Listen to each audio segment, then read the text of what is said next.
Hello and welcome back, my fairies. I'm Matsuyorific, and we are back with Miraculous Tales of Ladybug and Cat Noir Season 6. Again, I am not really certain about which number episode this is, but this is going to be We're Papas. So this episode released in... I forget which language this is, but it's not in English. It's in, so I'm going based off of subtitles online, but based on the thumbnail that I'm seeing, it looks like this is going to be a Natalie episode. I mean, it could also end up having something to do with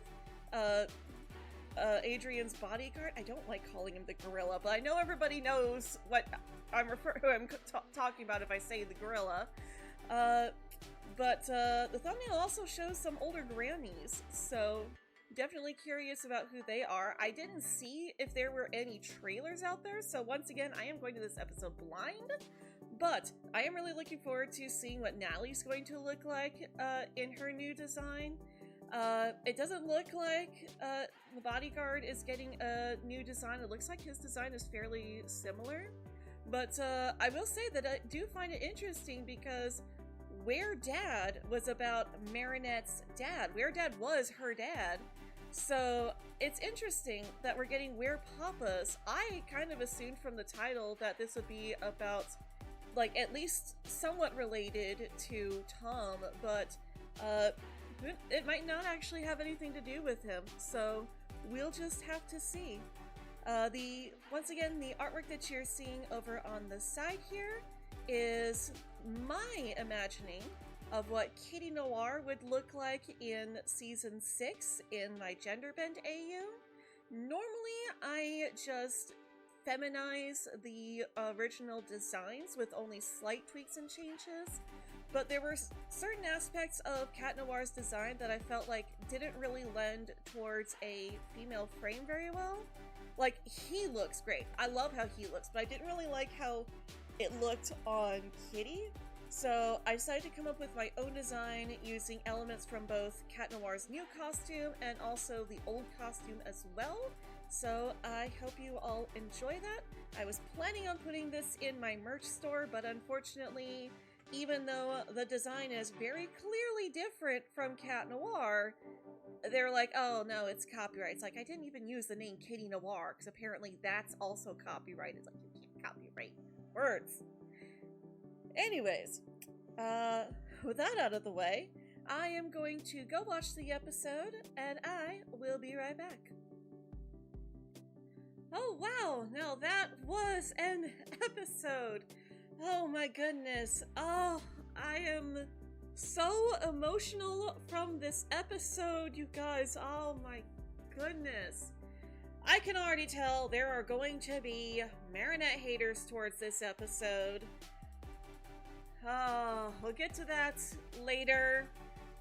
Because people, as I predicted when I reviewed Sublimation, people were quick to throw Marinette under the bus, and yeah, someone decided that instead of leaving a comment on the review like a normal person and having a respectful discussion about their differing views, they decided to just come over to my Tumblr and tell me anonymously that I'm a, quote, red flag because I can't see how evil Marinette is.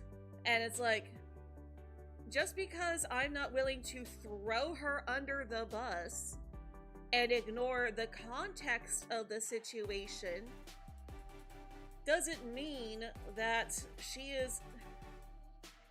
like, she's not a bad person. She makes decisions based on her own anxiety, and they are, by far, not the best decisions. You guys know, I am not afraid to call her out when she needs to be called out, when she makes decisions that are not good for her or the people around her. But at the same time, I'm not going to ignore the context that goes into what happened for this situation to even happen in the first place, because when you look at it in context, it paints a completely different picture than just straight up saying out loud what she did. It's like, oh, she's straight up saying out loud, oh, she socked the girl that because she was hanging out with Adrian and ended up breaking her prosthetics. Ignores the fact that she has always been nervous meeting new people, especially people that have high accomplishments. Like that is a trait that we have seen from her before. She was nervous around not only just with Adrian, but she has been nervous meeting other people too. Like, she was nervous about meeting Audrey Bourgeois. Granted, Audrey she knew was going to be a biscuit, but like, we've seen her act this way towards new people before. It's just like, it's not just Adrian. So like, and while yes, there is a high possibility that there is some jealousy involved there, she has at least recognized that Adrian that is not the approach to take through this. Like, that's a whole different episode. Yeah. Context matters, people. We're going into this episode remembering that context matters. Skipping over that, something that I noticed in this episode that I am ashamed of myself for not noticing this in episode 2 when we saw Miss Hound, was that Miss Hound in episode 2 had her old design. As in, her design that she had in seasons 4 and 5, the one time we see her each season. So, that completely went over my head. I completely didn't even notice that she was in her old design. And even at the start of this episode, it didn't even click to me that her design at the start of the episode is different than her design in the credit sequence. Because like, I was even like, as during this first scene, I was like, it's such a shame that Sabrina is like Adrian, wearing the same clothes as before, but maybe it's similar to how Adrian can't let go of his father's death because, you know, he's still in mourning. It's not been that long. Sabrina is also mourning her relationship with Chloe, so that kind of makes sense that she hasn't moved on from Chloe yet. But she's still in her old design, and we see her alone in her room in the dark watching basically a TikTok of Chloe in New York, bragging about her new life in New York and being like, well, now I just need to find a new minion because my old minion was utterly useless, and basically just tearing Sabrina down without calling her out by name. And we see poor Sabrina curled up in the fetal position, crying. This broke my heart. And even Bark is feeling bad for her too. And Bark is like trying to encourage her, like, you should just stop watching these videos. You know she's a bad person. And Sabrina's like, I know, but she was my only friend. And it's like, I feel so bad for her. And Bark's like, listen, you know, you've moved on. It's time to leave Chloe in the past. And she's like, you know what? Yeah, you're right. And she takes out this entire drawer of keepsakes that she has with Chloe. And a little detail that I noticed is that they actually, like, there is a framed picture that she throws in the trash, but it's in the old art style. And, like, I kind of love that. Which, like, from a technical standpoint, it also makes sense that they did this, because, like, they would have to create, like, they already have the Sabrina model, but they would also have to create a whole Chloe model, and also recreate the room at the school, because it does look like they're in the school. They're either in the school or in Chloe's room, but they would have to recreate Chloe's room as well. And if we're not planning to go there for a while, then they would be making it just for this one frame. So it definitely makes sense, but it's kind of cool seeing the old art style featured in the new show. Yeah, I just thought that was kind of interesting that I noticed that. We also see her throwing away some other things. It looks like a gold cup. So it's probably, or no, I think it's a bracelet. We see her throwing away a gold bracelet, but we also see her throwing away a barrette with a ribbon. I don't think this is the same barrette that we see Chloe giving her in, oh gosh, which episode was that? It was the season 1 episode. Oh no, yeah, that was Eve Illustrator. I don't think that's the same barrette that Chloe gave Sabrina in Eve Illustrator, but it definitely kind of reminds me of that. Or not barrette, beret, I'm sorry. Beret, they're spelled very similar. It's a beret, not a barrette. There's also a bow and also a queen bee doll. Of course she has a queen bee doll, which, you know, it makes sense. You know Chloe owns like 10 of those. But then we see Sabrina like being all sad and everything. Bark is like trying to be as supportive as they can. But Sabrina, you know, is about to head off to school, and she's still really sad. And her dad Roger can see that something is bothering her, and like he's being so supportive. Roger is always a hit or a miss for me. He was very much a hit in his introductory episode, refusing to break the law even when Andre was trying to force him to do so. And then we see him abusing his power every other time we see him as a cop. But then we see him as Sabrina's dad, and he's like, you can really tell how much he loves his daughter. He didn't really give her that great of advice in Star Train, but like, you can still see how much he loves Sabrina. It's very evident from the way that he talks to her, interacts with her. He just cares a lot about her, and I love seeing it. So he's just worried about Sabrina being sad, and she basically tells him a lie. She tells him that she's going to be eating lunch with a bunch of other girls at the school, and then we find out later that she isn't actually eating lunch with them. She's eating all by herself. Oh, poor girl. And then we see her off, you know, heading off to school. And then Marinette, we cut over to Marinette after the opening. Marinette is planning this overplanned date with Adrian.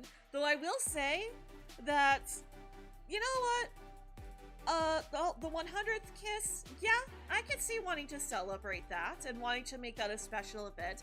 I get that.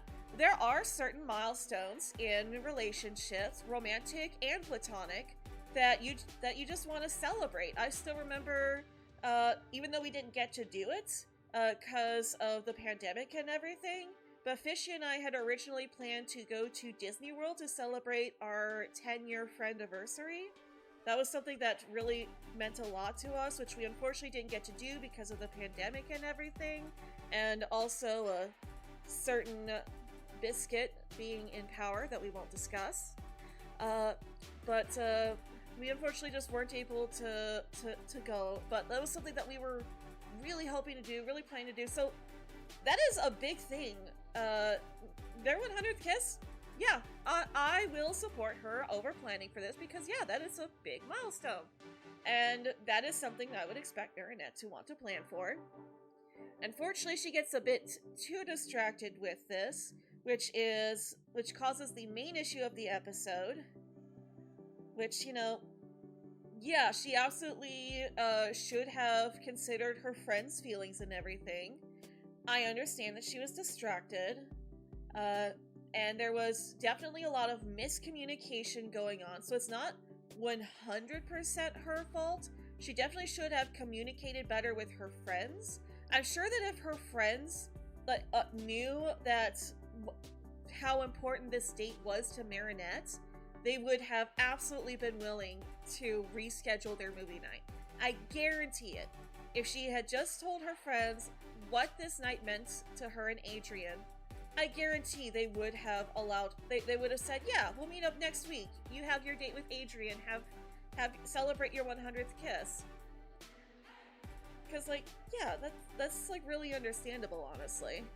though people are going to ignore that and just be like, oh, well, she hasn't changed, she's still controlling everything, and she's ignoring her friends because of Adrian's, like, there is nuance to it, please. You can't just be like, oh, well, she ignored her friends just because she wanted to have another date with Adrian. That ignores so much of the context. It's not black and white, you guys. But I know that there's going to be a lot of people who don't want to think about that because all they want to do is hate Marinette. And that I have to ask, why are you still watching this show?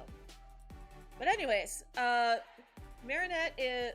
We see Marinette and Tiki talking a bit about Marinette's plans, and she has gone all out. Like, guys, if I was romantically attracted to anybody and had like a partner, if someone planned out a date like this for me, I would be like, oh my gosh. Or if someone went through all this trouble to plan like some sort of special event in my honor, I would be flabbergasted. I would be amazed and like, oh my gosh, this is like really amazing that someone would do this for me.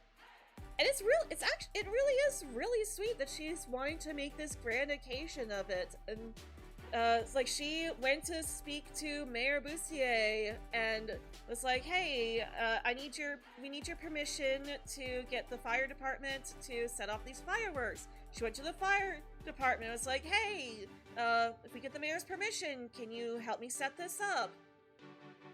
And like the whole thing is that her mom told her that this day was like it makes sense that Sabine and would be into astrology, and that Marinette would hang on to some of the stuff that Sabine would tell her.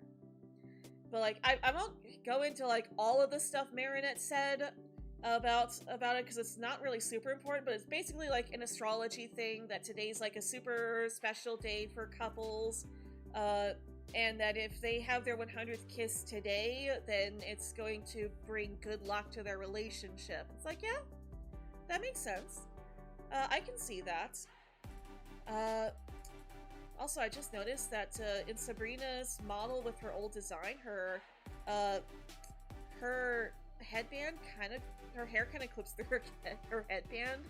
I just noticed that, but we're not going to be looking at this model for very long. Just for this episode, and then that's it. But Sabrina is on the bus. Marinette's bike breaks down, and Sabrina's on the bus, and she sees that Marinette is having trouble. So she gets off the bus. She tries to talk to Marinette, but she's still a bit shy and not really sure how to approach Marinette because, like she said, Marinette was Chloe's favorite victim. So Sabrina kind of blames herself for taking part in the bullying, and I really do feel like her feelings here are very valid, because even though it was Chloe who was instigating everything, Sabrina was still complacent in it. She knew that it was not the right thing to do, but she just did not want to lose Chloe, and she knew that the way to keep Chloe in her life was to help her in bullying Marinette. So even though she knew it was not the right thing to do, she still did it, and now she is dealing with the consequences of her actions. But she's not making it other people's problems. She is taking full responsibility for her actions, which is very admirable. Really shows you how much she has changed as a person, because before she would just push it to the back of her mind, just always pushing it back. She knows that it's not good, but she ignores it for the sake of Chloe, so she just puts it in the back of her mind. Now she is allowing herself to deal with those feelings of knowing that she was not doing good, knowing that she was doing the wrong thing, and dealing with the consequences of that. And I really do love that. And it does break my heart because, as Marinette does explain later on in the episode, Sabrina was also a victim of Chloe. Like, she's... like, because this is also abuse, that what Sabrina went through with Chloe. I believe this does fall under Stockholm Syndrome. where, you know, you're in love with your abuser and you relate to them, and you feel the abuse and you feel how sad it makes you and hurt, but you've been led to believe that your feelings don't matter and that all that matters are the feelings of your abuser. So I do think it's a really important lesson to teach kids, because this is something that a lot of people in real life do struggle with. People who are in abusive relationships that ignore the red flags with the excuse of, well, they're not like that all the time. Oh, well, they have their sweet side. They have their nice side. They're good to me. But it's excuses that abuse victims tell themselves. And it is something that I myself have been having to recognize in myself as well, because I used to make excuses for my egg donor and the stuff that she put me through. I won't go into that too much because I'm not here to trauma dump. We're here to review the miraculous ladybug. But I really do relate to Sabrina in this, in the whole thing of, you know, realizing that you were making excuses for your abuser and dealing with the consequences of not having stood up to your abuser beforehand. I never bullied anyone for my egg donor.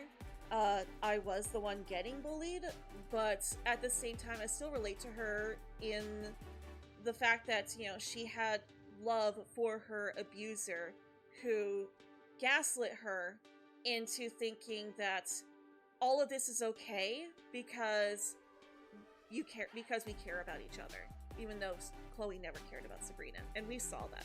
We saw Chloe did have some care for Sabrina, but she still cared more about herself than she did about Sabrina. Anyways, so we see Sabrina sees Marinette freaking out, and she's like, okay, I'm gonna go talk to Marinette, and maybe this could be a fresh start. And Marinette's freaking out. She doesn't even notice Sabrina, because Sabrina's trying not to interrupt the phone call, because, you know, she is a bit shy, especially since, again, this was, you know, Marinette was Sabrina's biggest, Sabrina was Zoe's, oh my gosh, she was Chloe's biggest victim, so she's not really sure how to approach her, which is understandable. But then she overhears the conversation that Marinette is having with the mechanic that, you know, she needs to get her bike fixed, but they're not able to come out and get it. It's gonna take them a couple of days. So, since Marinette hasn't seen her yet, Sabrina decides to go and transform into Miss Hound, and we can see again that she is still in her old design, which I had to go back and rewatch this scene when she transforms later and gets her new Miss Hound design to confirm that, yeah, she is in her old Season 4, Season 5 design. So she doesn't have the crop jacket or anything. It's her old design, and, like, I love this little detail that, you know, their suits evolve with their emotional growth. We'll get to that later, but yeah, we do see that she is in her old design, and she's like, oh, here, oh, I see you're having bike trouble. I'll take it to the repair shop, don't worry. So she touches the bike with her ball, goes over to the bike shop, uses Fetch to bring the bike there, and it's like, please fix this. And then Marinette's like, oh wow, that's so great that Sabrina is helping people. You know, she's really come out of her shell and is really become a better person since Chloe left. So we see Marinette has recognized that Chloe is a better person.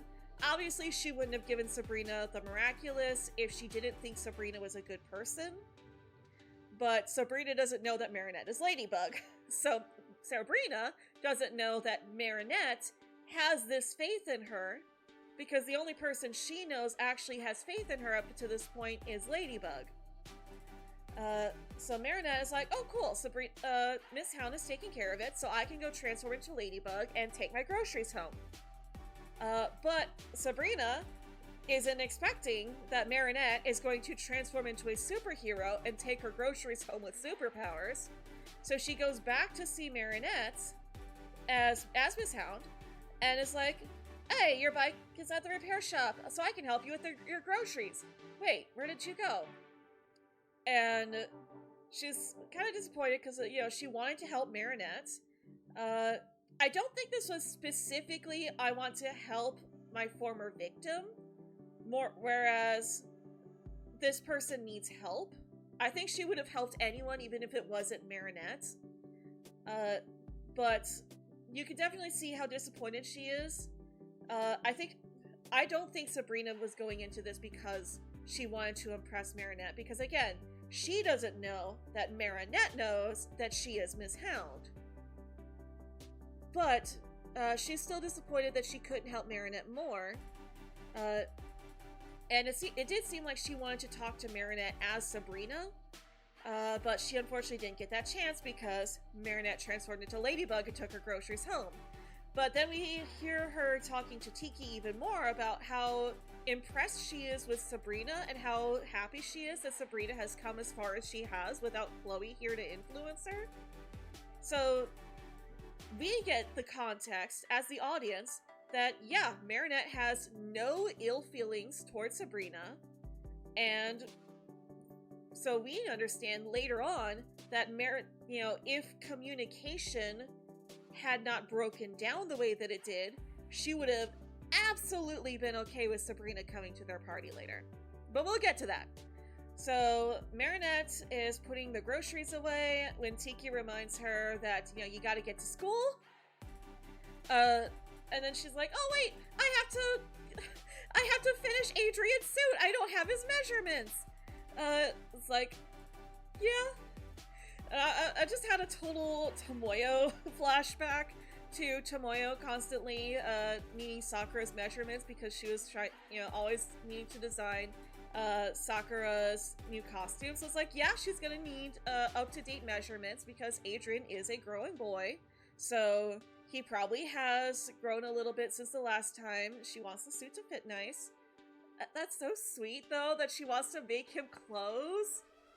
I love that, because that's what I've been saying all along, ever since we got the new designs, that I want Marinette to make Adrian clothes, and we're getting Marinette trying to make Adrian clothes. It obviously doesn't work out the way she planned it because of things that happened later on, but like, we came so close to Adrian getting to wear Marinette's clothes.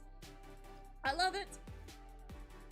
But, like, even Tiki, I will say this, Marinette getting distracted and forgetting that she already had plans for tonight, that is on her, 100%. I'm not absolving her of fault here. But Tiki should have also reminded her, like, but what about your movie night with your friends? And then Marinette was like, oh no, I totally forgot! Versus finding out later and having to be reminded by her friends. But we then cut to the cafeteria, and the girls are all eating their lunches together, and we find out that Sabrina lied to her dad, that she's not actually eating lunch with all of them.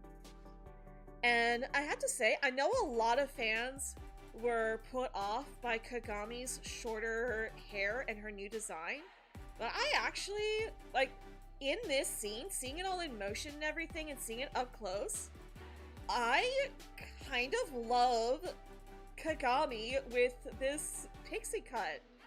Like, her hair is shorter in the back than it is in the front, but I kind of love it. Like, it really suits her, especially with her new design. Like, it's very reminiscent of her old school uniform that she used to wear, but it's also different. And that was not something that I was a little concerned about before, is that, like, is she still wearing a school uniform? But no, it's like she's got this white blazer with a black jacket and then a red shirt underneath. And I think that's really cute. Also, I'm just realizing that aside from the blazer, she's basically got ladybug colors. But Kagami has always been red, black, and white, so that makes sense that she's still got the same color scheme as before. But yeah, looking at her at the lunch table, her new design is growing on me. Rose, on the other hand, I still hate. I hate what they did to her. I love her outfit. Her outfit is adorable, but the super short haircut.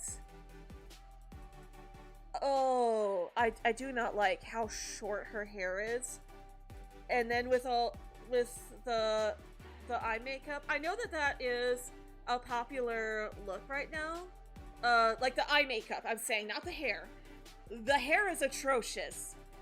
I feel like I would probably like the makeup more if she had a different hairstyle that suited her better. The hairstyle ruins her entire look for me. I do not like it at all. Juleka slays, though. I'm seeing a close-up of her, and I love the teal lipstick and matching nail polish. Juleka's look is fire. I've also noticed that Zoe's hair is a bit shorter, but also she still has, like, her hair is also, her bangs are also a bit uneven. Well, I think her bangs were uneven in her old design too, but like, I do really like Zoe's new hairstyle, and I love how her hairpin transforms in the back. Like, it goes from being a hair comb to a hairpin, and it's actually really cute. I love it. And I love the blue and the pink in her hair as well. Like, she looks super good. I love Zoe's new design. I love her. It's not super, like, her clothing isn't super different because she's still wearing the same flower shirt as before, and then just a different black jacket. At least, you know, for top-wise, but like, I think she looks really nice. I like, she's really embracing the lesbian look, and I love it. I absolutely love Zoe and Juleka's new designs. They are peak. I'm sorry. They are. 100% love them. But then we see Sabrina is sitting by herself. Again, she lied to her dad. And Zoe spots Sabrina sitting by herself. And, my gosh, this episode is going to bring the shippers out of the woodwork. Marinette runs into the into the cafeteria. I love how Alia calls her Hurricane Marinette. I loved that. And we see that Adrian and Nino are sitting with Sublime and another girl. No idea who she is. She's a black character with pink hair. Interested to see if she'll become another character later on down the line. But it's nice to see that Sublime is here, and she's still friends with Adrian. And it is kind of cool to see that Nino is also hanging out with them too. Marinette rushes in, like, without even explaining, because she's planning this date to be a surprise. She tells Adrian, nope, you're not allowed to kiss me, not until, just cheek kisses, for now, until the surprise. She hasn't even told him that it's their 100th kiss, because she's trying to keep this a surprise. But she's getting his measurements, and he's like, oh, are you making me clothes? Like, oh, okay, anything past you? And the girls are like, hey, Marinette, we're looking for, you looking forward to tonight? Wait, how did you know? Of course we know. This is our monthly thing. Turns out the first Wednesday of every month, they plan a movie night, and that's so cute. I love that they have this plan to hang out. But Marinette just completely spaced because she's thinking about Adrian, and I think it's very fair because she found out that today is a special day for couples. So of course she's going to immediately think, oh, I should plan something special for Adrian. I have done that. ADD brain is a biscuit. Where you think about something, it's like, oh, this is really cool. I want to take care of this, and you completely space out on everything else. And it's like, oh shoot, I completely forgot about this. I was saying that at the beginning of this video that I've been, with how busy I've been, even when I wasn't busy, I completely forgot about watching the trailer because my brain was thinking about other things, even though I had the commitment to watch to react to the trailers for you guys. I do apologize about that. Uh, but, and I appreciate you guys understanding, those of you who do. But, yeah, I can't fault Marinette because I do the same thing, okay? When you can relate to a character, you're gonna give them the benefit of the doubt. Of course she's gonna forget. I'm sorry, but who hasn't gotten excited about something and then forgot about something else? If you are seriously going to tell me that you have never done this, found out something, completely forgot about something else because you're hyper fixated on this, well, congratulations on being the absolute perfect being. But anyways, Marinette's trying to play it off after realizing what this is. So like, you totally forgot, didn't you? I love Kagami calling her out. And she's like, oh, no, I didn't forget. Kagami's like, yeah, she forgot. Adrian's like, yeah, you forgot. I will say this, though. I think the thing that bothered me before about Kagami's design that had me on the fence about her was the fact that she's got a cropped jacket and her skirt is very high-waisted. So it was throwing me off with the body proportions on her. So and that might be what was throwing a lot of other people off too. Obviously I can't speak for everyone, but I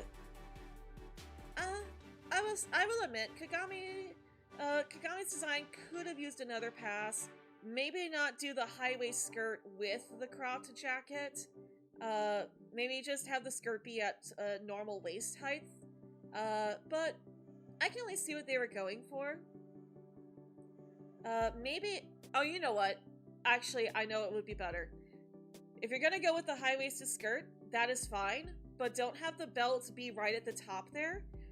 Really commit to the high-waisted skirt. Let the belt be in the position that you would normally expect it to be, and then just let the skirt be where it is.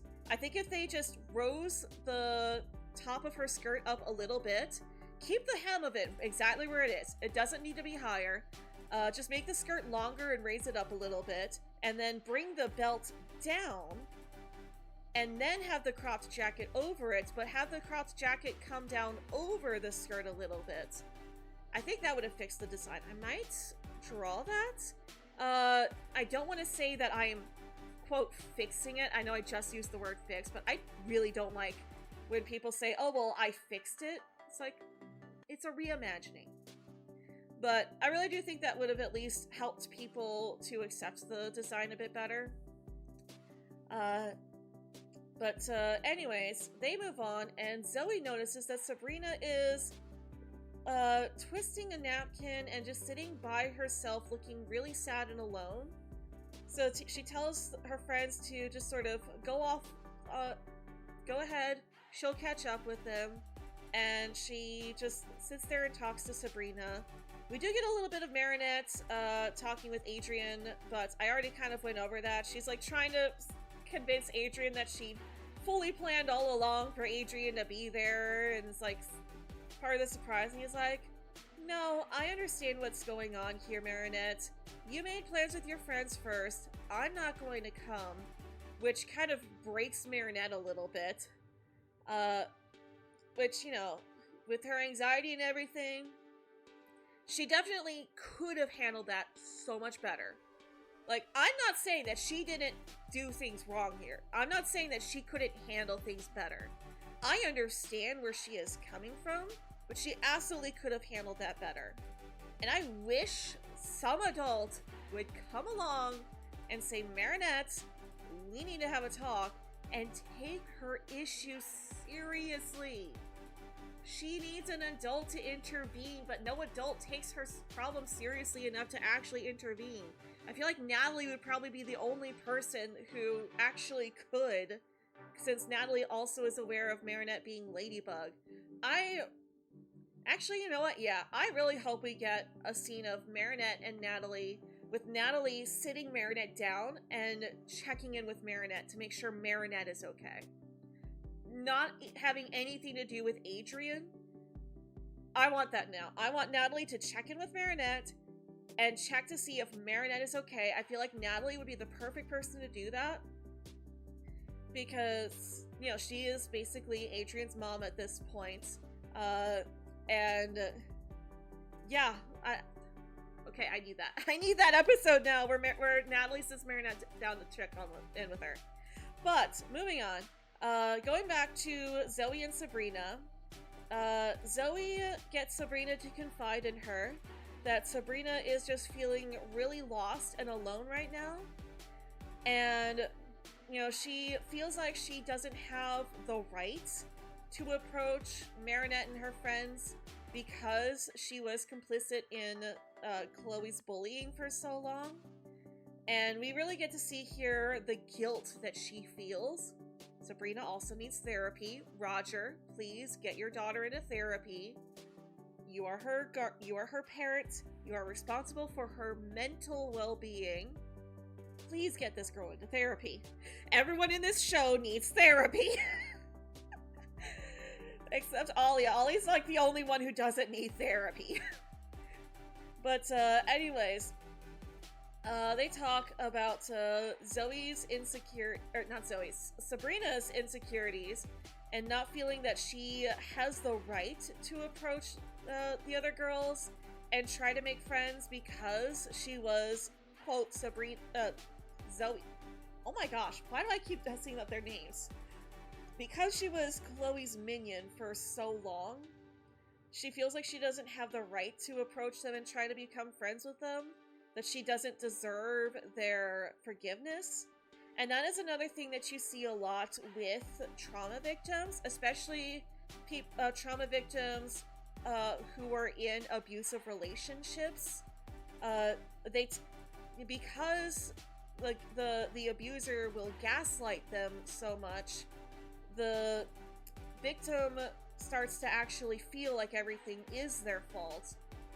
And like Sabrina's fears are very grounded.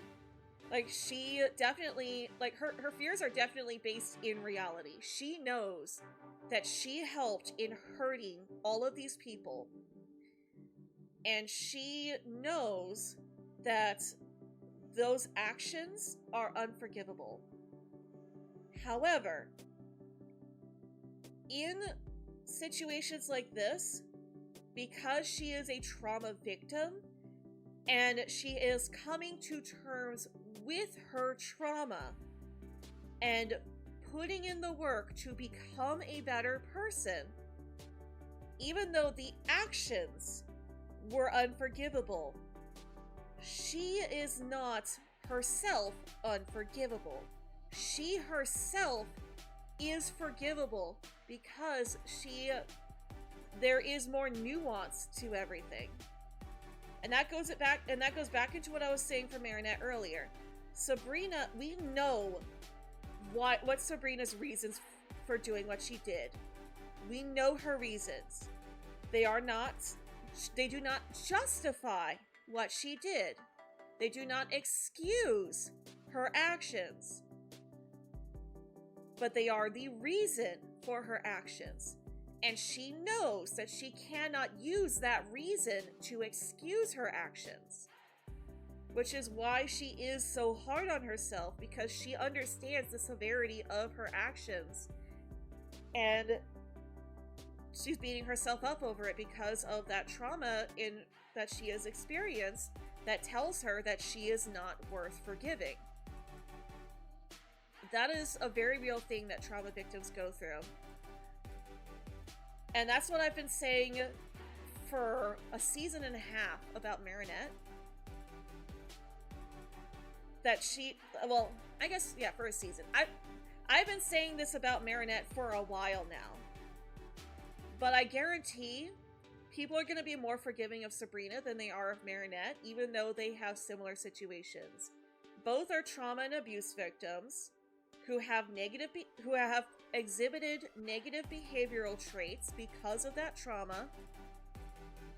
And both girls have recognized that their behavior was not appropriate and want to change. Marinette is having a harder time because her behavioral traits are different than Sabrina. They are different people. Different people experience trauma differently. So they are going to be very different from one another.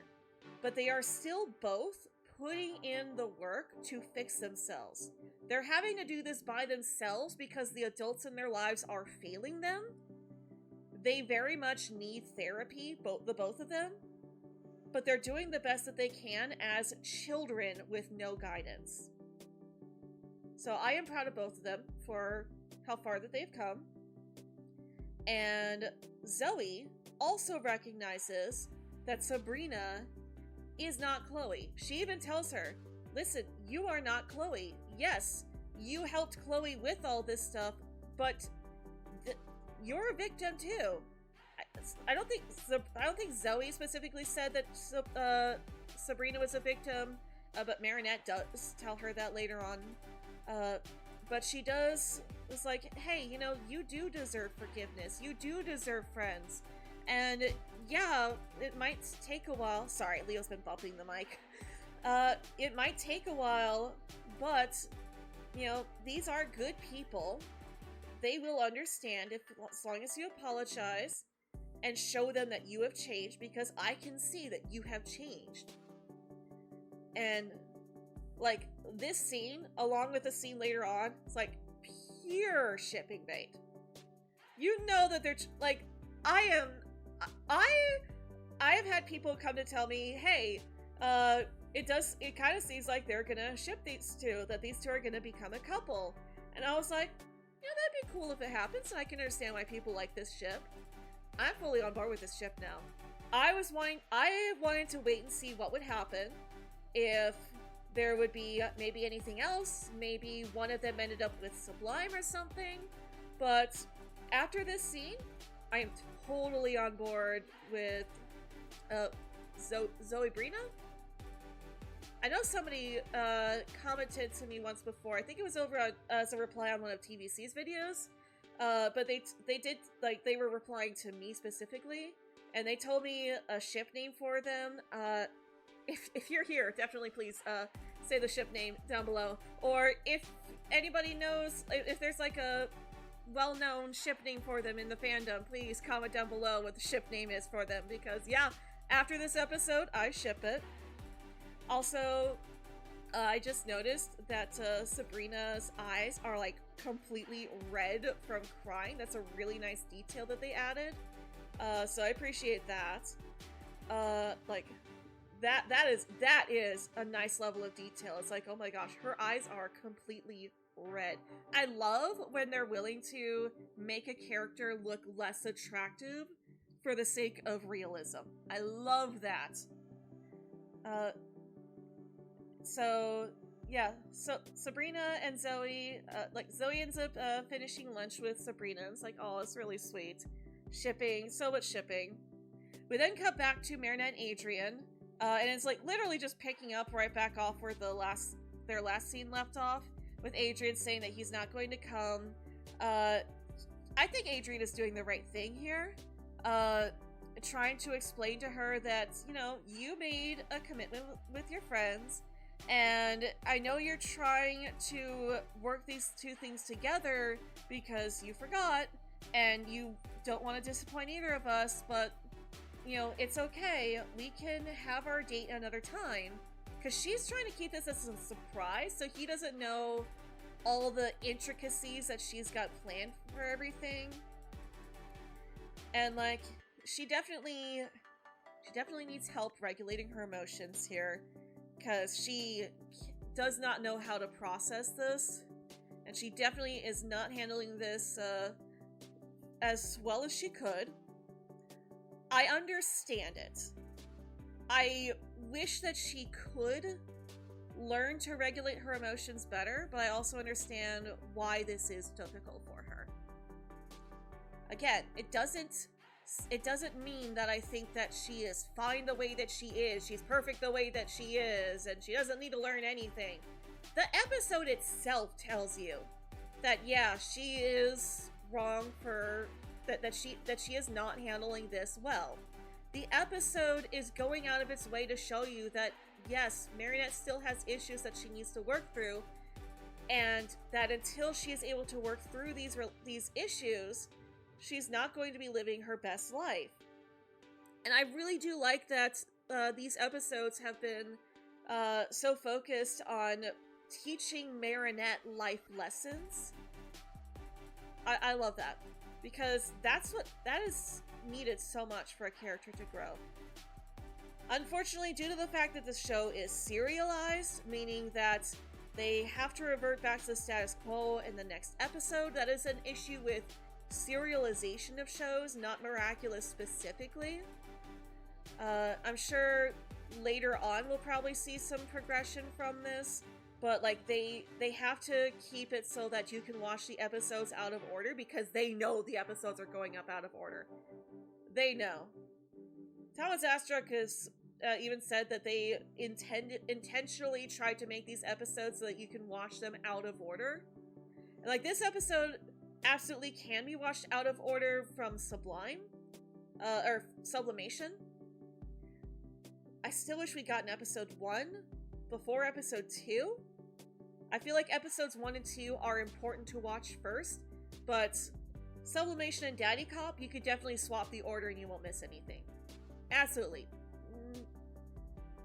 But that is a problem with serialization, unfortunately, is that even when a character learns a lesson, it takes a while to actually kick in, because if they have suddenly, quote-unquote, learned a lesson in another episode that you saw before the episode where they actually learned the episode, then it makes no sense. It makes no sense when you're watching it. So, like, imagine if we had seen Kwame Buster before we saw The Collector. We'd be completely confused, because, like, wait, who is this Master Fu guy? It would make no sense. But, anyways, that's an issue with serialized shows, not specifically Miraculous. So if your issue is that, it's just the nature of the beast, unfortunately. It's not just this show, it's a lot of shows. But Marinette runs off because she doesn't know how to process this very well. Tiki tries to help her, but Marinette is spiraling, her anxiety and PTSD just getting the best of her again. So she's just trying to make this work. If she were to just talk to her friends and say, hey, listen, I made a mistake and planned this special date with Adrian. Can we postpone? Move this to another day. And then she goes back to talk to Adrian and say, hey, listen, I'm sorry, you're right. I did forget my plans with my friends, but it is really important to me that this date happens today and not any other day.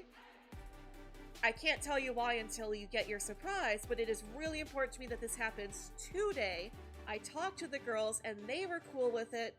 We've rescheduled, so now we can have our date. I guarantee Adrian would be happy with that, and they could have had their date. But that is me as an adult analyzing this, and not a child who does have anxiety and other mental disorders that very much need therapy for, that she's not getting. So, like, I acknowledge, like, she definitely does not handle this in the right way, but I understand why she's reacting the way that she is. But anyways, Zoe comes along and she clearly communicates with her friends about what she wants. She wants to invite Sabrina to their sleepover, to their movie night, and at first, she's like, hey, would you guys mind if I invite another person? They're like, yeah, we've actually been thinking about inviting more people. We should invite Undine. We should invite this other character that I didn't recognize their name of. Might be that black girl with pink hair that was sitting with next to Sublime. Speaking of, Ollie was like, yeah, we could invite Sublime too. And then Zoe's like, great, I wanted to invite Sabrina. And they're like, oh. Which shows us that Sabrina's fears are very grounded in reality. It's more, her fears are based more on depression than anxiety. So again, it's a very different thing, even though similar outcomes have occurred, just in different ways. But the girls are like, oh, Sabrina, I don't think that's a good idea, because she was Chloe's minion. She's like, yeah, but she's not anymore. Chloe's, and we wouldn't even have been, we wouldn't be free of Chloe today if it wasn't for Sabrina. It's like, that's very true. Sabrina is the one who helped take down Chloe and Lila. And Sabrina's just, you know, like, trying to defend her and everything. And they're like, well, okay, we understand what you're saying, but you're gonna have to talk to Marinette because it's her house. And she's like, okay, yeah, that's fair. Because, like, yeah, so Marinette was Chloe's biggest victim. She was her favorite victim. And it's like, yeah, no, I see what you're talking about here. I get the feeling of wanting to confirm with Marinette first, because, yeah, when you see this a lot on Reddit, with kids whose parents married their bully's parent.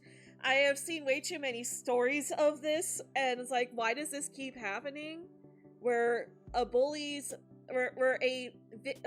victim's parent will go to talk to the parent of the bully, and then they decide to start dating, and now the bully and their victim are now siblings. Like, oh, well, you need to get along now because you're siblings, but all the pressure is put on the victim and not the bully. So, like, I totally get the whole thing of, yeah, check with Marinette first. Make sure Marinette is okay, because Marinette was the biggest victim. It's like, that is completely valid. Unfortunately, Marinette is not the best communicator, so when Zoe went to ask Marinette, Zoe didn't really have much of a chance to actually talk to her, because Marinette is trying to figure out how to convince the girls to just straight up cancel. Or no, not straight up cancel. She was trying to figure out how to get the girls to accept Adrian being there. And it's like, girl, just postpone. Just explain the situation to them and postpone, they'll understand. But then Zoe is like, hey, Marinette, so do you know Sabrina? It's like, yeah, I know Sabrina. And so, but, like, really distracted, she's still thinking about Adrian. And, Zoe's like, yeah, well, you know, she's struggling and she needs a little bit of help. And she's like, yeah, we'll get to it. But she's still thinking about Adrian. Zoe doesn't realize that Marinette is distracted. I do feel like Zoe could be a bit more alert here. Because Zoe has always been, like, the alert one to be like, hey, maybe this isn't the time to be celebrating Marinette and Adrian getting together when we don't actually know that they're together. Because for all we know, things didn't happen the way we thought, and they're both crying in their rooms. With Adrian about to get akumatized, because his father's a biscuit. Zoe was the one to point that out, that, hey, maybe we should talk to them first and confirm they're actually together before partying. So yeah, Zoe has been shown to be very observant, so I am a bit surprised that she didn't notice that Marinette was distracted here. So Marinette just goes in and is like, hey, girls, how would you feel about a special guest being invited? And she doesn't tell them that it's Adrian. So they're all assuming that she's talking about Sabrina, and that Marinette is, like, being all energetic and being like, hey girls, how would you feel about a special guest coming along? It's like, oh, she actually cool with Sabrina being there? If Marinette's cool with it, then I guess we're cool with it. And it's like, supportive friends, but the breakdown in communication is what caused this mess. There's no malice here, but there is a lot of failed communication, which is definitely one of Marinette's weaknesses. I really hope she's able to work on that in future episodes. So everyone assumes that it's Sabrina and not Adrian. because Marinette doesn't even use any pronouns there. And they're like, oh, okay, yeah, sure, if you're okay with that, then well, we're fine with it. She's like, oh, phew, so you girls are okay with it. Because her plan is to be like, well, if the girls are okay with it, then maybe Adrien will come after all. And Adrien's like, I don't think this is a good idea. You know, you made these plans with your friends, and I'm still not going to come over. Which has Marinette devastated. But then Zoe, also misreading the situation, also thinking that Marinette was talking about Sabrina being invited, goes to tell Sabrina the, quote, good news. Like, hey, guess what? Marinette said yes, you're officially invited to the party. And Sabrina is, like, really shocked, but, like, really excited. She's like, oh my gosh, I can't wait, thank you so much. And they share a hug, and even though they're not looking directly at each other, like, in each other's eyes, but, like, the smiles that they give each other, it's like, oh my goodness. And then Zoe does seem a bit concerned after Sabrina thanks her. I don't know exactly why she's concerned, because as far as she's aware, Marinette is totally on board with Sabrina going. Maybe she suspects that something will happen, or she could also just feel bad that Sabrina feels the way that she does. But anyways, after that we get the scene with Marinette and Adrien. He tells her she's not going to come, and Sabrina comes up right afterwards and hugs her. It's like, thank you so much, Marinette. She's like, you're welcome?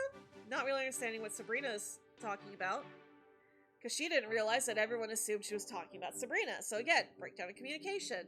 Sabrina's so excited, though. She rushes to see her dad because he's there to pick her up, and it's like, I've been invited to a sleepover at Marinette's. It's like, oh, that's great.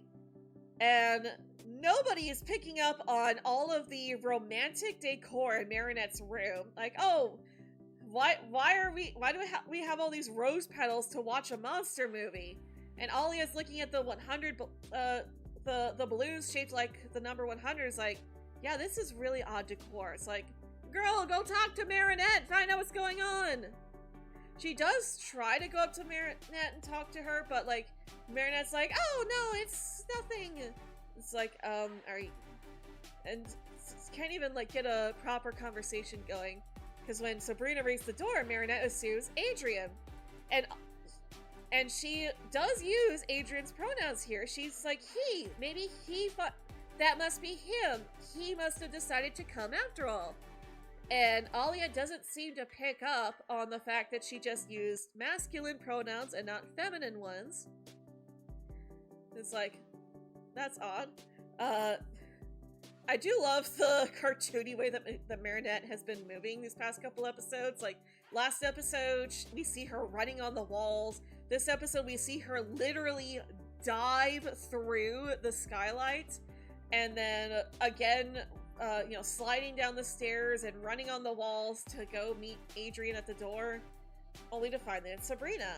And Marinette is shocked because she's again obsessing over Adrien, and she's disappointed that Adrien isn't here, and doesn't notice that Sabrina is feeling like really hopeful and looking a bit sad and upset. But so again, this is Marinette's hyperfixation, and she's just so hyperfixated on Adrien that she doesn't notice Zoe right here in front of her, looking sad and needing help. So this is definitely on Marinette. She definitely should have noticed that Sabrina was upset about something, but Marinette at least doesn't take anything out on Sabrina. So none of this is malicious. Of course, people are going to ignore the fact that none of this is malicious and just focus on the fact that Marinette was, quote, insensitive to Sabrina, and Sabrina's feelings got hurt. Nobody is at fault here. I mean, Marinette is a little bit, but the fault comes from Marinette's inability to communicate properly. None of this is malicious. But Sabrina misreads this and thinks that Marinette just doesn't actually want her here at this party. but the thing is that Marinette didn't realize that Zoe had invited Sabrina. So Sabrina leaves and calls her dad, who gets upset and just immediately starts driving back over. And that's when Chrysalis senses that Sabrina is upset and tries to akumatize her. But I love this scene. Sabrina is like, my heart is broken, but I am not going to become a villain again. And she just immediately rejects the Akuma. She doesn't even listen to the whole spiel. She's just like, no! And completely rejects the Akuma. She's had her heart broken, but she is not going to become the villain that she believes everyone sees her as. And I love that. I love that so much. But Roger sees that his little girl is emotionally hurt and crying and just races over there. The girls finally talk to Marinette and find out about this whole date that she'd planned. And they're like, wait, you invited Adrian? We thought you invited Sabrina. Wait, if that wasn't Adrian at the door, then who was that at the... Oh, no.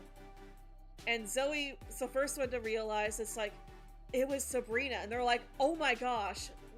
And they realize just how hurt she must be feeling right now. And they go and rush out to her. But unfortunately, after Sabrina rejected the Akuma, Chrysalis decided to go after Roger instead. And I love I love Roger's animation here. Because even though he's in his car driving, in his mind, we see him in a cradle position where it looks like he's cradling an invisible baby. And it's just like, it's a visual representation of his desire as a father to protect his daughter. And I love that. I have little respect for Roger as a police officer because of how much he abuses his power. And I did not have much respect for the advice that he gave Sabrina in Star Train. I could at least tell that he was supportive and proud of her, but he was still supporting her being Chloe's minion. But, like, you can see here in this episode just how much Roger loves and adores his daughter. And that is a gold star for me. I love that. I love Roger here. That's amazing. I know, I keep going on and on about this stuff. Oh gosh, we're an hour in. I'm so sorry, I keep rambling. Alright, we need to get through this episode. I'm sorry. She akumatizes him and asks him his name, and his name is Daddycop. So, yes, we were right. It's Roger. It's a play on Roger Cop, but he's Daddycop because this is related to Sabrina, and he's about to go take care of his little girl. But, unfortunately, he goes and his power is to force people to love Sabrina. So he basically just turns them into Sabrina-loving zombies. And Sabrina's like, I don't want this. I don't want people to be forced to love me. And it's like, yeah, that checks. So the zombies rush after her. Marinette transforms. We finally get to see Mr. Ramier. So that was cool. I was like, oh my gosh, it's Mr. Ramier. Looks like his design is pretty much the same though. And I love Cat Noir's response to this. And he's like, yeah, because Ladybug comes in, saves Sabrina, then Cat Noir joins them and is like, oh, this is just like my this is just like me running from my fan club. And it's like, it's true. As Sabrina was running, I was thinking, oh my gosh, Adrian knows how this feels. And then Cat Noir is coming in like, yeah, I know how this feels. I get this. I love that. Oh, I love that. So Cat Noir just transforms into Astro Cat and acts as a distraction. And then Marinette turns to Sabrina and is like, we need Miss Hound. And Sabrina takes out the Miraculous and gets ready to give it back to her. And she's like this is her lowest point. She's like, I don't deserve the Miraculous. I don't deserve to be part of the Miraculars. So I guess that's their team name, is Miraculars. Which is funny, because that's what how they tend to refer to fans too. But Ladybug tells her that, listen, you have come so far, and I have seen just how good of a person you are. I know that you're a good person, and that's why I gave you this Miraculous. You can do this. So that fills Sabrina with new confidence, and we get the first transformation sequence of season 6 so far. And we see Sabrina transforming into Miss Hound. And this will likely be the last time we see this particular model, because we know that she's gonna get her haircut at the end of the episode. But she transforms into her new costume. She's like, oh my gosh, I got an upgrade. It's like, yes, I love it. I love that we actually see it. So it's basically confirming that these new costumes that they're getting are a sign of their emotional growth. And I absolutely love that. So we then go back to the fights. We see another anti-Kuma, which also de-transforms him from Astro Cat back to Cat Noir. So the anti-Kuma also gets rid of the power-ups, but we also get confirmation that they could just transform back and then retransform to get their powers back. So they just have to recharge their Kwamis again like before. And I imagine that's probably how they're going to keep the limit that was there from the first 5 seasons, where they had to transform back before using their powers again. So that's probably how they're going to limit them now that they can use their powers multiple times. And then we see Miss Hound is calling for Pegasus. So we get to see this again, and we get a glimpse of Markov as well. It's only a glimpse, unfortunately, but she calls for Pegasus, and he comes. He's already in his new design, so there's that. And she tells them their plan off-screen. Ladybug is transformed into Cosmobug at this point, and is now acting as the distraction while Miss Hound gets everything ready. They grab Pegasus so that he can use Voyage, so that Ladybug can draw Daddycop over, so that Miss Hound can use Fetch to bring the car back, because that's where the Akuma is. Cat Noir cataclauses it, they de-transform him, blah blah blah. She gives him the thing and is like, this is a reminder to you that your daughter is strong. And it's right in front of Miss Hound, and she's like, yeah, I am strong. I'm gonna make you and my daddy proud. It's like, I love that. And then we actually get to see Nuru again, and we basically get confirmation that every time Chrysalis changes back to normal, Nuru tries to talk to her, and she's like, I told you not to talk to me. And she snaps, and he goes back to being frozen again. It's like, oh, poor Nuru. But anyways, they go back to Marinette's place, and they have their little sleepover, and I love that they all get new pajamas. Unfortunately, we don't see Sabrina getting new pajamas, but, like, I love Rose's unicorn pajamas. That's very much her. We get pajamas for all the other girls. We don't get to see them too well. Sorry, Leo is smacking the mic with his tail. Cat mom problems. We can't even see Milan, but I do like their new pajamas. I do wish Alia got new pajamas, but it is what it is. We at least have PJs for the other girls now. Sabrina apologizes to them, and is like, basically, just expresses her fears and worries, and how, she just wants to be a better person. And this is when Marinette comes in with what I was saying before, and tells Sabrina that she was just as much a victim of Chloe as everyone else is. And then she also apologizes to the girls as well, and is like, hey, I wasn't a good friend today, and I was so focused on my date with Adrian, but, that's not an excuse to neglect my friends, and I'm really sorry about that. I love this. You guys know, back after season 3 ended, I made that video talking about how, Marinette had a lot of really toxic behaviors that were setting bad examples for kids. And I made a separate video about how dangerous that can be for kids, because so many people sent me their own stories about how they, as children, saw Marinette acting the way that she was, emulated her, and then ruined their relationships. And I know a lot of people will be like, oh, well, parents need to parent. It's not the show's fault to parent the children. Listen, it takes a village to raise a child. Yes, the parents do need to make sure that their kids are safe and monitoring the content that they have. But at the same time, kids are rebellious.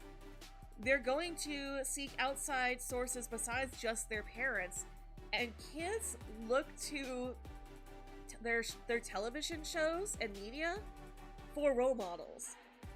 I myself owe a lot of who I am today to the media that I have consumed over the years. A big role model for me was Static Shock, and I do attribute some of my more positive traits that I believe to be positive traits to Static Shock. For example, the episode where Static interacted with the homeless girl, that was an episode that taught me to appreciate more what I have and to not be so quick to turn a blind eye to the issues of others, because you never know what someone else is going through. And I feel like a lot of my more charitable side comes from that as well. I wish I could give more, honestly. I'll never feel like I'm able to give enough, to be perfectly honest. But that comes from Static Shock. That comes from that show, not from my narcissist egg donor who gaslit me for years, and not from my well-meaning father, but still boomer, who is stuck in his ways and believes that he knows everything and has a hard time accepting that there are things that he doesn't know yet. My dad's a lot better, but that's what I'm saying. I learned a lot from the media that I consumed, as well as learning what not to do for my egg donor, and admiring my dad for all of his more positive traits and the way that he encouraged me. But it's not just parents, it's also teachers and friends and the media that we consume. So yeah, all of that is important. But anyways, Marinette apologizes to them. They have a group hug, and Zoe and Sabrina share another look. Sabrina smiles at Zoe, who then winks at her, and Sabrina has her smile deepens even more. It's like, oh my goodness, yes, the ships are real. I am fully on board this ship now. Let's get it. They deserve each other. They really do. Oh my goodness, they're supportive. I love it. But then we get the next scene where Sabrina shows up at school and she's in her new design. She's got her new clothes. She's got her new haircut. Everyone's really supportive of it. And then Marinette shows that she actually did learn her lesson. She wasn't just apologizing, she actually did learn her lesson. And she communicates with Adrian exactly why this date was so important to her, that this was their 100th kiss. And but that's after she gives him a kiss. Like, she kisses him and it's like, that was our 100th kiss. This is why that date was so important to me. But I have learned that not every event has to be a grand occasion, which is sweet. I do appreciate that she learned the lesson, and I appreciate the lesson that they're teaching. But I also think that it's okay to plan for big events like that. I can understand making that a special thing to want to celebrate. Because I was talking before about how Fishy and I really wanted to go to Disney World to celebrate our anniversary. So that was, or Disneyland, not World, Disneyland.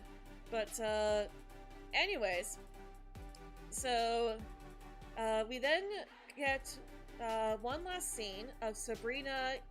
She is in the bathroom, and then we get introduced to a brand new character I am getting major Harley vibes from this guy. Harley from Pokemon, to be clear, not Harley Quinn, but although, now that I'm thinking about it, getting Harley from Pokemon vibes while Zoe is on screen with her pink and blue hair. I just noticed that. That was just interesting. But, we see him, we find out that he is one of Zoe's old bullies from her old school. I am curious what he's doing here. Actually, ooh, what if Chloe sent him here to harass Zoe? What if they bonded over hating Zoe, and he decided, well, maybe I should just move to Paris and harass Zoe? That would make a lot of sense. And it'd be a good way to keep Chloe involved in the story as well. But I also know that Zoe haters are going to be like, oh, well, they're just trying to add more drama so that we'll like Zoe more. Or they're just fleshing out a character who desperately needs more fleshing out. You can't please the Zoe haters, unfortunately. You can't please the hate-dom. Yeah, he calls her Cockroach, which is our first sign that he was one of her bullies from New York. And he threatens to show everyone this video of Zoe from New York. And I have some theories about that. He's like laughing after threatening her with the video. She deletes it and he's like, oh, well, that's the beautiful thing about the internet. Everything is forever. Yeah, that's true.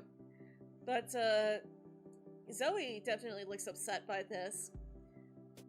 My theory that I've just now come up with is that if we go back to Zoe's introductory episode, we find out that we hear her telling Marinette that she used to pretend to be something she wasn't back in New York. And that was one of the reasons why she wanted to come to Paris, was so that she would no longer have to pretend to be something she wasn't. So it's very likely that the video is possibly of her acting like a bully so that she could fit in with everyone else. So it's very possible that that's what he's threatening her with. Like, oh, I'm gonna show everybody just how toxic of a person you actually are, and they're not gonna want to be friends with you anymore. I could totally see him being sent by Chloe. That is my new theory, that he was sent by Chloe, and until we hear otherwise, I'm not gonna let anyone convince me otherwise. The show is the only one that can convince me that he was not sent here by Chloe to specifically harass Zoe. But anyways, that's the end of the episode. This has gone on for a long time. We're well over an hour into this video, so I'm gonna go ahead and wrap up here. Definitely leave a comment down below. Please be respectful in the comments, even if you see somebody who disagrees with you. And if you disagree with me, I also ask that you please be respectful in your disagreements. I would love to have respectful conversations with anyone who is willing to show me the same respect that I am willing to show them, even if we have different viewpoints, because that's what makes us human, is that we are all different. We are all going to get different things out of the same stuff. You might have a completely different read on this episode, but I do ask that you please take the context of the show, of this episode, of previous episodes into mind, instead of just throwing characters under the bus because their actions seem horrible out of context. Anyways, that is all for today. Thank you all for joining us today. As always, if you enjoyed this video, then be sure to leave a like, comment down below, and subscribe for more videos from me. We do all sorts of fun stuff on this channel, including playing video games, we do art, and I'll sometimes talk about cartoons and anime, so if you enjoy the stuff, then be sure to ring that bell icon to never miss a video. Thank you all for joining us today, and as always, I hope you all have a very magical day.